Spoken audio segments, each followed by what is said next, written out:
Hey Brandon, how are you? Hey Dan, I'm doing well. How are you? Good. Thanks for joining.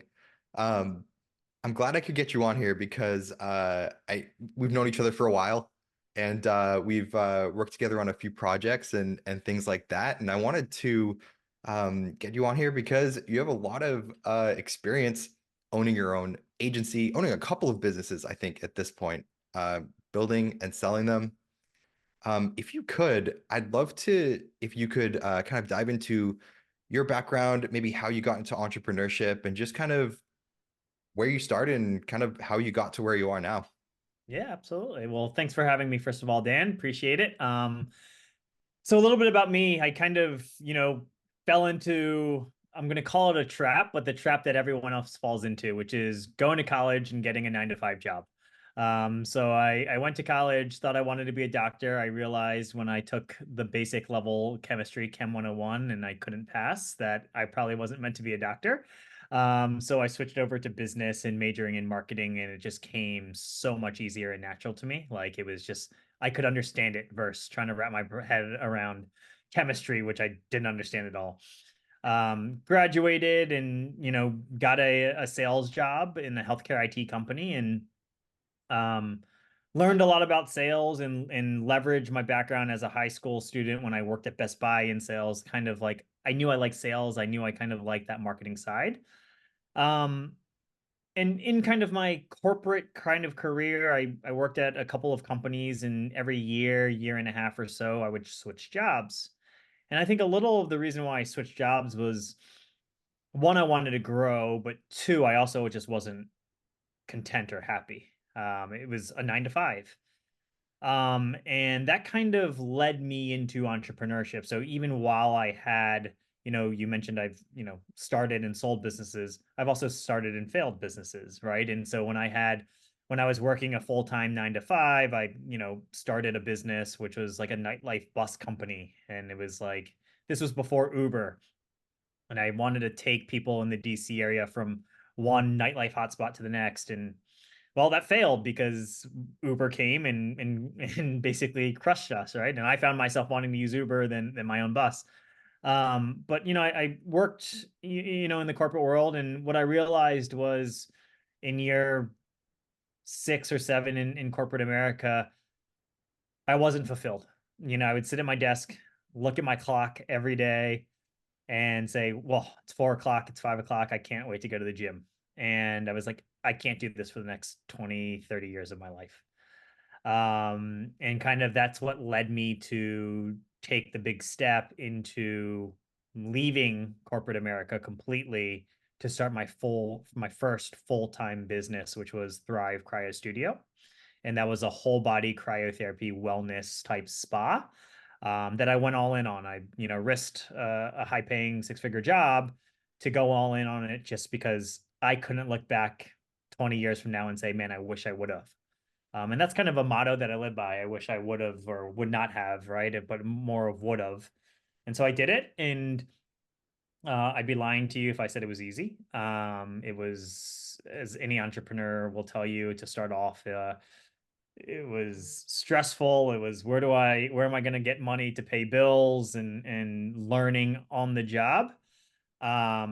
But we were able to grow, and with God's blessing, we grew to 3 locations. So I started that in 2016 and opened 3 locations in 2.5 years and sold that business in 2019. Um, from there, I kind of like that was my intro to true entrepreneurship. And from there, had the opportunity to start a marketing agency and right in the middle of COVID, June of 2020. Put my heart and soul in that. And like I said before, it wasn't easy, as you know, running an agency. And, we focused on the right things. And what I always like to say is like, you make your own luck. And there is luck involved in it, but you make your own luck as well. And we were able to grow and was able to sell that business in March of 2023, prior to welcoming our firstborn child. So it was good timing. And that's a little bit about my experience in entrepreneurship. That's awesome. One thing I've observed just knowing you for a few years now is you're very good at identifying opportunity and then kind of capturing that and turning it into a business. Is that how you got into Thrive Cryo Studio? Did you just identify like, hey, there's a gap in the market here and I can capitalize on that? Or was there something else that got you into your first um, successful business? Yeah, very good question. So I was introduced to whole body cryotherapy, which is these chambers that you step into and it gets down to negative 270 degrees. Um, I was first introduced to it on an ESPN article that talked about Kobe Bryant and athletes freezing their body for health and recovery. And so I was like, oh, that's interesting. And I didn't think much of it at the time after other than that. In the job though that I was working at the time, which was my last corporate job, I would travel all across the country because we sold to hospitals. So we would have to travel and I would be with my sales reps to travel. And what I noticed was like, as I'm, unfortunately hospitals are not right next to airports. They don't strategically place them. So I'd fly into a city and sometimes we have to drive an hour, 2 hours to the hospital that we're meeting with. And in this travel time, like I noticed in the certain cities, like, oh, there's a cryotherapy place that just opened. And I started seeing this trend of like cryotherapy places opening at the time, 2015, 2014 to 16. And it wasn't until like I started seeing these places open in areas that you wouldn't expect them to open, like in Omaha, Nebraska. Like Omaha's already cold. Like why would a cryotherapy place open there? And me living in the DC area, there was still none that were open at the time. So to answer your question, I was intrigued at the opportunity of this is a trend that seems to be going upwards and there's none in the DC area. And this could be a business that I am could be very passionate about because I'm into health, I'm into wellness and optimizing kind of both things.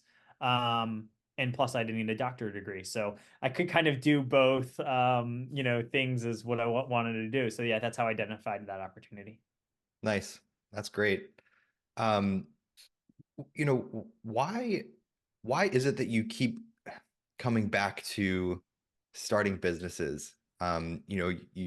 You build one, you sell, you get some success, and then you dive back in. It's almost like you like the pain a little bit, because it's not easy. Like you said, I know how hard you work. I know the hours that you've put into, especially the agency. Um, why do you keep coming back to these hard um, endeavors? Dan, that's a very good question. First, I joked with my wife. Starting a business is kind of like having a baby, right? If everyone remembered how hard it was in the beginning, I don't think, and they continue to remember that, I don't think anyone would have more than one child.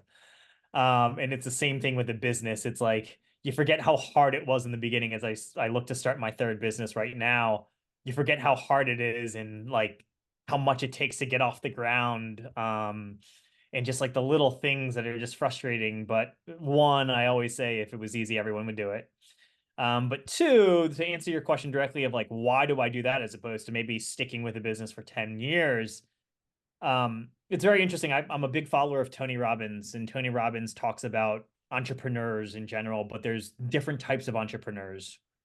And don't quote me on this, I'm probably butchering it a little, but as he describes the different types of entrepreneurs and the traits, he talks about there's the three types, which is kind of an artist. So they are an artist in their craft and they really are passionate about the product or thing that they're delivering. And that could be, like a basketball player like Steph Curry, like his shot, he's an artist there, right? Or think about an artist who's painting, like they care about their craft. I think that's the one type of entrepreneur that Tony Robbins talks about.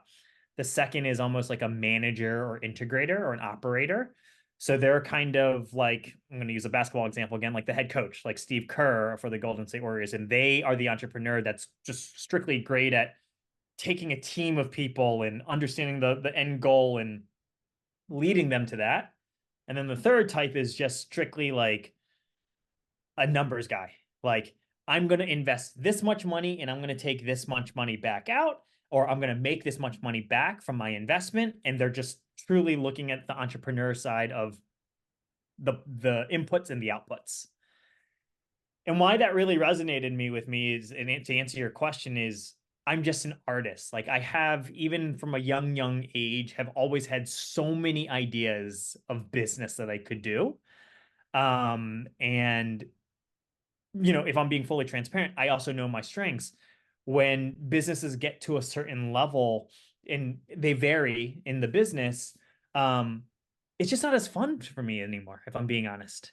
It's, the agency, we had almost 80 employees when we count like the entire team that I was on payroll.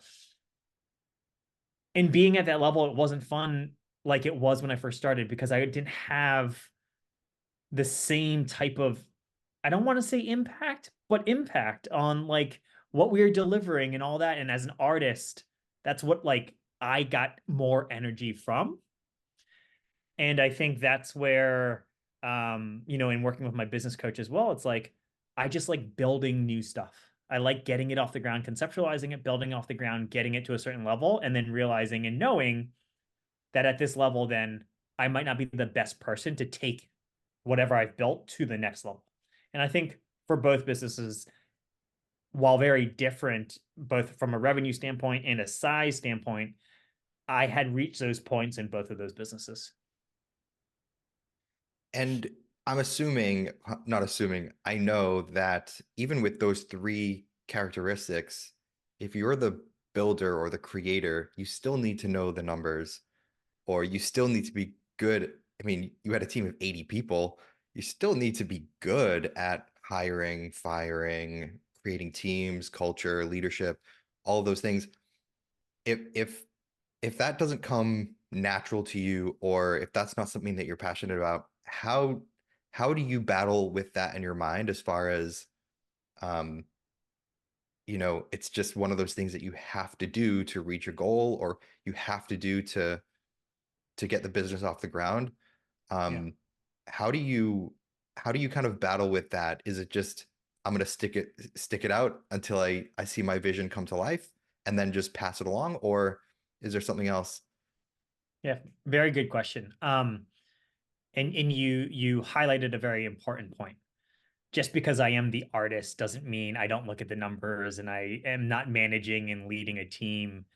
And I think, this is where the game of business is so interesting to me because your question of, well, do you will yourself through and how do you get it to a point? The short answer is yes, you have to will yourself through and you have to know your numbers and you have to, but I think the underlying foundation in this example that I'm giving about these three different types of entrepreneurs is how you're led and the passion that is led from it. Meaning, I never started a company to say, I'm going to make millions of dollars as the entrepreneur, the input and the output. I wasn't led by that. In fact, I never had revenue goals. I never really tracked revenue until like, oh, well, I've hit this number. For me, it was how do we become the best in what we deliver so that our customers have a different experience than maybe previous experiences they've had with other agencies. So that's kind of what led me. Now there's aspects of that, knowing your numbers, managing a team to make sure that the team is delivering on your vision and stuff. That's important as well. And I think that is something that, as any good entrepreneur will tell you, you just have to suck it up and do it. And you have to grow from it and you have to continue to learn from it. But then you get to a certain point where you set a goal to say, at this point, I don't want to do this anymore. And you have options. Then you can say, I'm going to assign a new CEO for the company and I'll maybe take a step back, or I'll sell the business and go start another business. And I think that's kind of where passion with the work that you're doing is important. At least for me, it's like if you're not passionate about it every day at that point, then you have to decide, okay, what to do. What do I do differently? Because I believe life is too short to just do something you don't like want to do. I totally agree. Um,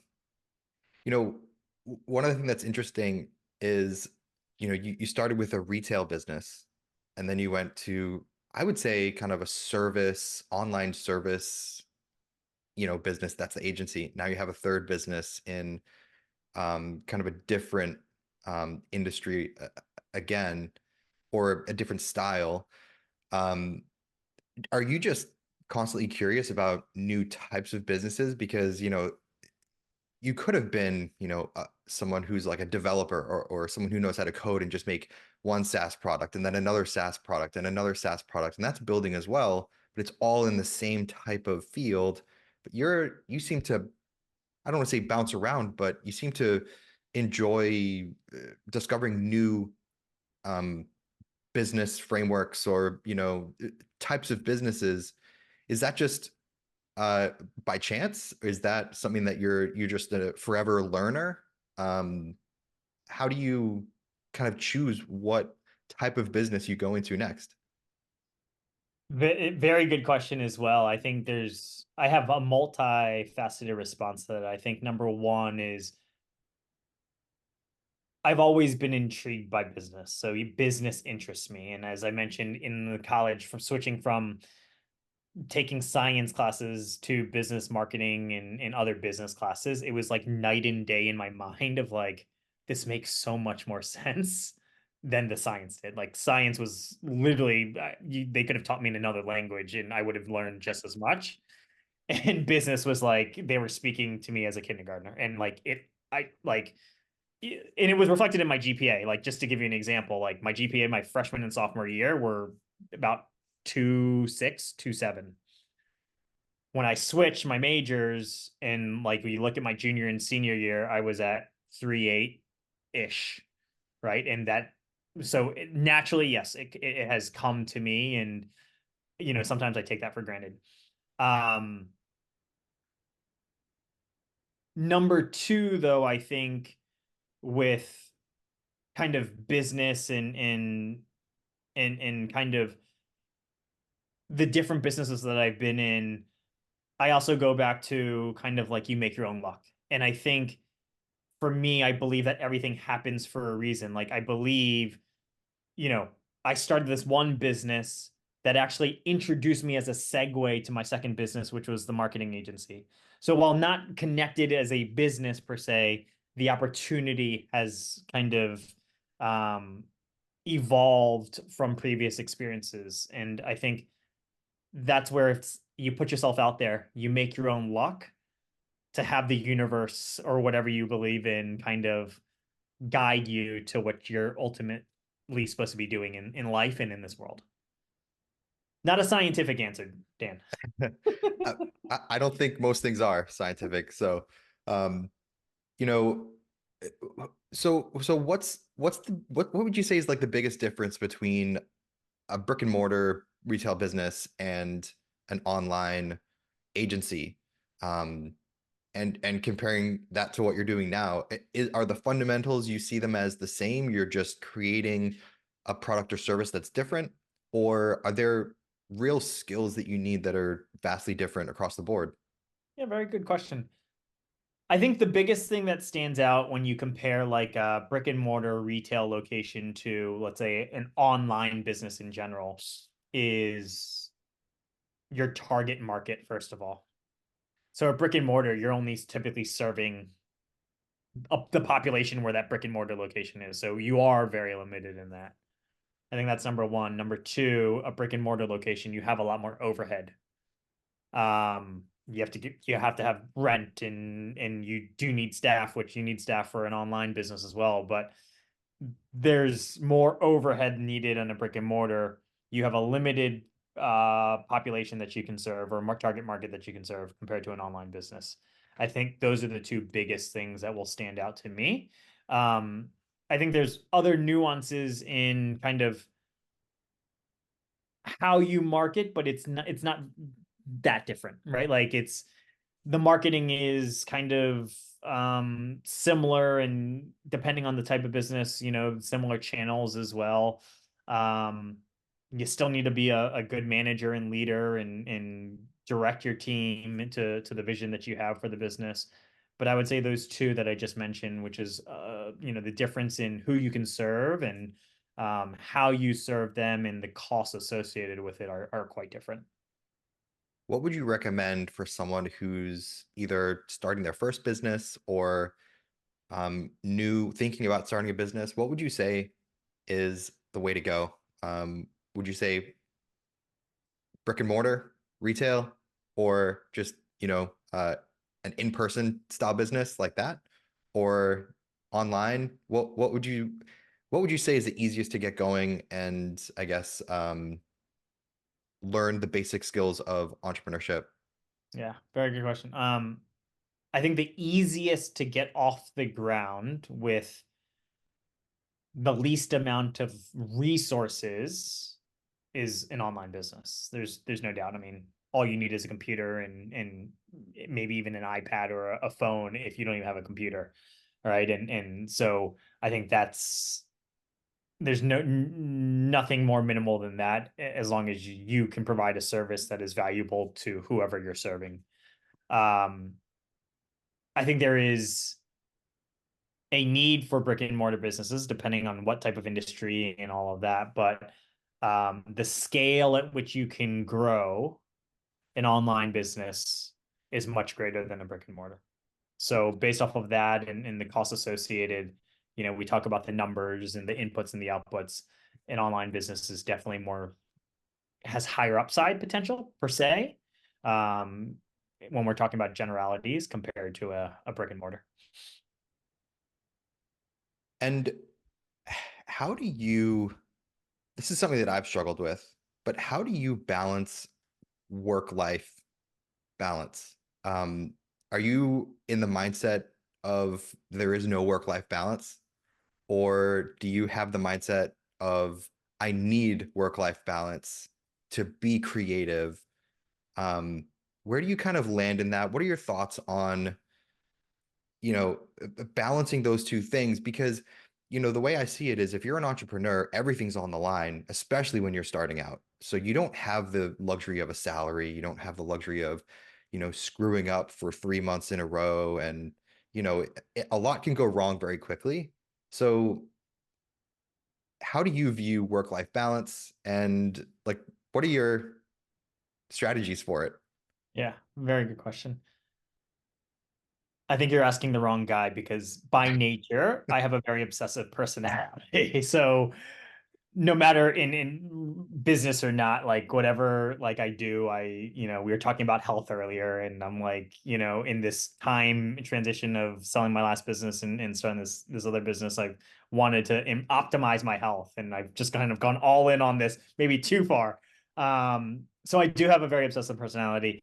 As much as I try, I go all in a business, and I think that's a good thing. It's I think to a certain extent is what has made me successful in things because I do obsess over it, and um I'm putting my all into it. And I think the other thing is it's a bad thing because there is no balance, and it is easier to burn out, and it is easier to kind of drain yourself and ignore other aspects of life that are just as important. One thing though that I've tried is, towards the end of me owning this agency and as I start this new business is really understanding one, my priorities, but then two, truly like as simple as it sounds, blocking things out on my calendar. So, when I had my agency, working out was inconsistent just because I would be always on calls and working and stuff. And towards the end, I would literally just block out a workout on my calendar, just like it was a meeting, like anything else. Um, the biggest challenge though is sticking to that, right? Like the discipline to stick to it, even though it's on your calendar. But that's how I've kind of found myself now. And I do have a little more flexibility now um, with time just because of the resources that I've been able to accumulate in my previous businesses. Do you think that's required? Do you think uh the going all in, the obsessive nature, which a lot of entrepreneurs have, by the way, you're definitely not alone in that. But do you think that's required um to be successful? Because a lot of times you see these business gurus out there, they're traveling all the time on private jets. It seems like they're barely working at all. Yeah. Um, which is just like not the reality in my eyes. Um, do you think that are you going into your third business with a different mindset of um, balance is important, or are you like, no, I know that business requires an obsessive nature to a certain degree. Um, yeah, what are your thoughts? I'm talking out of my ass here now, Dan, but I'm going into this business thinking that balance is important. I know my actions will not say balance is important. So, admittedly, I'm talking out of my ass here. I think, whoever is listening to this it depends on what stage of entrepreneur they are too and what resources they have available. I think if you're just starting out and you don't have as many resources and you maybe haven't learned as much in previous entrepreneurship journeys, then yes, being obsessive and going all in and kind of learning through the school of hard knocks is super important. Um, but I think if you have more resources, if you have a lot more learnings, you can kind of take some of the manager operator skill sets that you've learned and leverage other resources, other individuals, other team members, other maybe vendors, whatever, to help you with some of the work, and kind of more project manage and be the true CEO starting off. Um, but I think that just varies business by business and by individual as well. Yeah. So, what's this third business you're starting? Can we talk about it? Yeah. So I'm starting a skincare line. So one trend that you've seen or that I've seen kind of in observation of these businesses that I've had so far is even including the bus company that I've mentioned is like serving a very niche market and small market with the bus, right? Like it's only people that want to go out and only go out to a certain area. Then it was more maybe a bigger market, you could argue, because now the brick and mortar location that I had Thrive was a wellness business. So more people care about their wellness and it's open more hours instead of just Thursday, Friday, Saturday or Friday, Saturday, Sunday. So I could serve more people. Agency, I wasn't constrained. I wasn't constrained to brick and mortar, but I could serve, spas all across the country. So I had a bigger. And so now the skincare brand that I'm looking to launch right now, specifically focused on acne, is a much bigger market, right? There's millions of people in the US and if not billions across the world that have acne. And so we've chatted about this before, but you make your own luck. I was introduced to this new technology of this product from someone that I had previously worked with and who I respect dearly. And he's given me the opportunity to launch my own brand using this product. And it hasn't been officially launched yet. And we're kind of still in testing phase to make sure that the product is good. But hopefully in 3 to 6 months, it will be on the market for sale. That's awesome. That's super exciting. What are some, I know you mentioned earlier, there's always, especially when you're starting a business, there's always the frustrating things that you have to kind of get going. What are some of those that you're going through now? If you don't mind sharing, is it testing? Is it like what are those things that are just not quite right now that you're going through, some of the hurdles that you're trying to overcome? Yeah, good question. I mean, I think right now is just confirming that the product does what we think it can do and will do. I think that's number one. So it's been clinically tested, but I wanted to get my own feedback from testers as well. But I think two, it's like every business is going to have its own unique challenges, and for this is understanding what regulations there are in this marketplace of cosmetics and over the counter drugs, right? And so making sure that we're in compliance there, and making sure that we're not crossing the line of anything that could be seen as, claims that are not true or anything like that. Because everyone wants to make their products sound good. But for me, as has been in my previous businesses, I want to make sure that our product works super well and that we're not overstating. Because I think I care most about what customers expect and what they receive. And I want us always, and no matter what I do, for an end customer to receive more than they expect. And that's just my personality, and that's what makes me the artist. And so that's kind of where we're at now. Nice. That's great. Well, I think the last thing I want to kind of close on is this concept that you've mentioned a few times, which is you create your own luck. Um, how do you think people can create their own luck? Is it just hard work? Is there more nuance to it, skill involved? Um, how does one go about creating their own luck? Very good question. I don't think there is a one tried and true way to create your own luck. That's number one. I think the I'm not going to do it justice. So one, I'm going to recommend a book, The Five Puzzle Pieces to Life, written by Jim Rohn. It's a short book.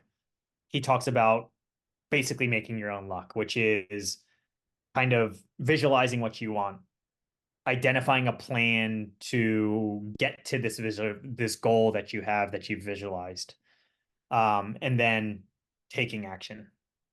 And so I think for me, if like I've dumbed it down by a tremendous amount, but it's truly visualizing what you want, figuring out ways or identifying, brainstorming, learning ways that you can get to that goal, taking action, looking at the feedback from your actions, meaning is it working, is it not working, and then being able to pivot from there to continue to take more action. So that takes, it's not just blind hitting your head against the wall, right? That's not just taking action, but it's taking action, taking feedback from that action, and learning where to pivot. And I think that, quite frankly, is the most important thing to a successful business, is not just the taking action part, but taking the correct action and taking that feedback to know how to go and move forward. Yeah, so creating a bit of a feedback loop Hmm. and inputs and outputs, whatever, put something in, analyze what comes out, and then take action based on those outcomes. That sounds pretty reasonable to me. Um, I would say that the final thing that I would add to that is, especially in this day and age of social media and YouTube and all that, entrepreneurship looks easy. All of these people that are making millions of dollars a month or a year or 100,000 a month, they make it look so easy. And I think entrepreneurship, or I know entrepreneurship, is not easy. And it does take a lot of perseverance. And there's going to be days, if not weeks, that you're like, I don't know what I'm doing. I don't know why I'm doing this. Um, I should just go back and be comfortable and work a 9 to 5 or whatever you were doing before you decided this entrepreneurship journey. And that's normal. Every entrepreneur has it. And I think perseverance is key. And as you feel the pressure, one thing I remind myself of all the time is pressure is a privilege. Got that from Jesse Itzler. Um, and that's a good reminder because I think I don't know if it was on this podcast or even before we chatted on this podcast, I mentioned, if it was easy, everyone would do it. And so, um, know that you're going to have those thoughts, know that you're going to have those struggles. I remember when I was in my agency, I was either my first or second year in the agency. We had to create these Black Friday email campaigns, and there wasn't an easier way to do it than me manually doing it for, at the time, probably 70 clients. And I'm there on Thanksgiving Day doing these Black Friday campaigns at my computer when my family's downstairs. And I'm like, this sucks, but this is going to pay off one day. I feel your pain. I know what you're talking about. Yeah, that's fantastic. Thank you for sharing that. I think that's a great note to end on. Thanks for jumping on. This was super helpful. I think if anyone is starting a business or in the midst of hard times with their business, kind of in that momentum phase, this is super valuable to them. So thanks for jumping on. I really appreciate it. Yeah, Dan, thanks for having me. And I have respected you, and I still respect you. And in our interactions, like you said, you started off, and you are just as killer of an entrepreneur than any other person that I've met. So, I know you're a wealth of knowledge, and you have a great way of thinking about things too. So I appreciate you having me on and being able to share my story. Thanks, Brandon. I appreciate it.